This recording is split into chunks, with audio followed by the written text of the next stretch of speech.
Hi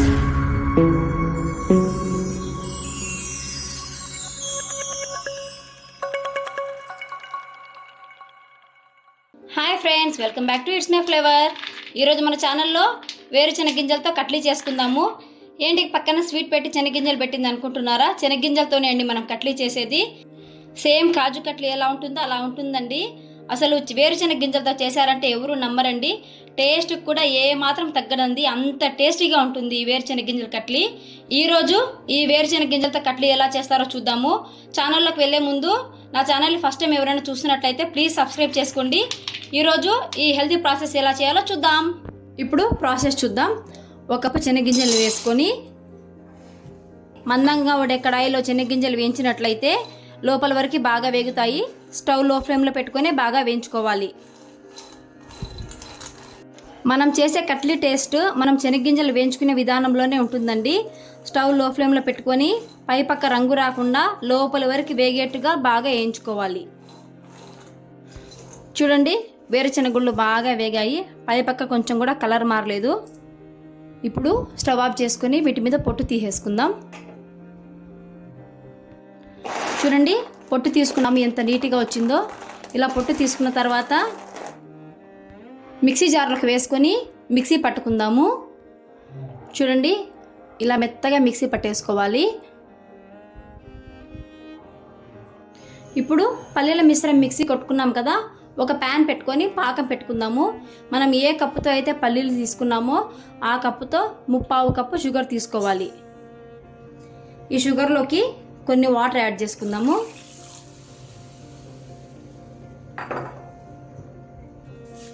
బాగా mix చేస్తుంటూ కలుపుకోవాలి.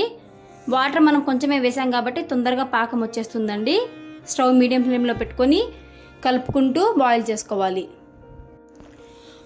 పాకం బాగా ఉడికి దగ్గర పడిందండి. ఒకసారి చెక్ చేసుకుందాము.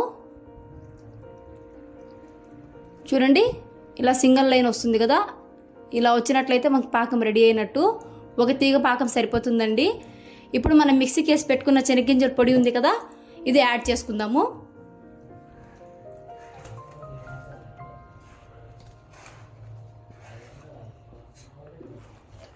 ఉంటలు లేకుండా బాగా మిక్స్ చేసుకోవాలి.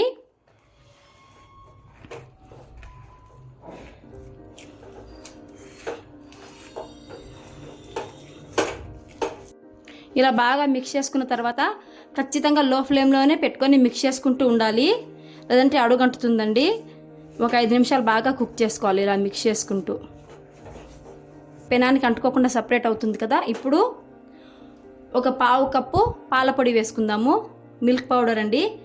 మిల్క్ పౌడర్ యాడ్ చేసుకున్న తర్వాత ఇలా ఫోల్డ్ చేసుకుంటూ కలుపుకోవాలి.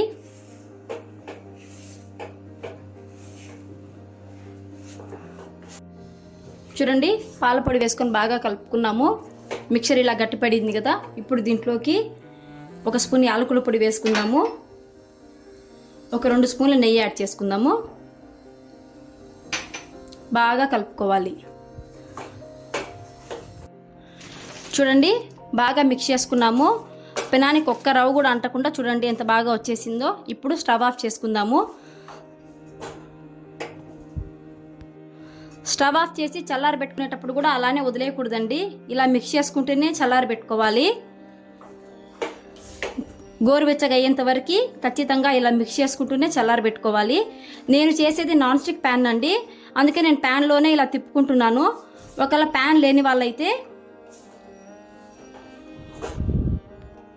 ఇలా బటర్ పేపర్ మీద వేసుకోవాలండి. ఇలా బటర్ పేపర్ మీద వేసుకొని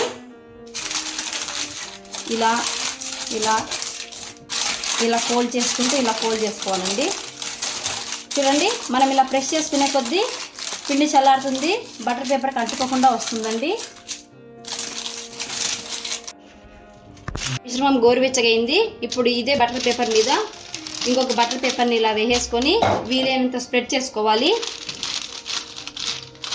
ఇలా ఎంత వీలైతే అంత పల్చగా రుద్దుకోవాలి. మీకు ఏ సైజు కావాలంటే ఆ సైజు వరకు మందం చేసుకోండి.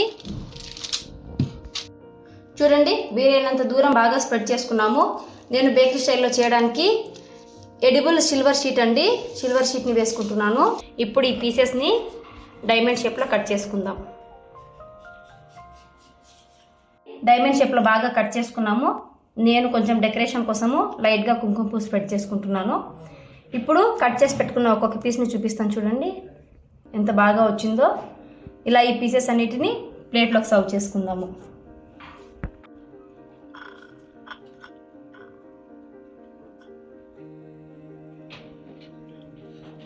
ఫైనల్గా వేరుశనగ గింజల కట్లీ రెడీ. మీ ఇంట్లో కూడా ట్రై చేయండి ఫ్రెండ్స్. ఈ వీడియో నచ్చితే లైక్ చేయండి, షేర్ చేయండి, సబ్స్క్రైబ్ చేయండి.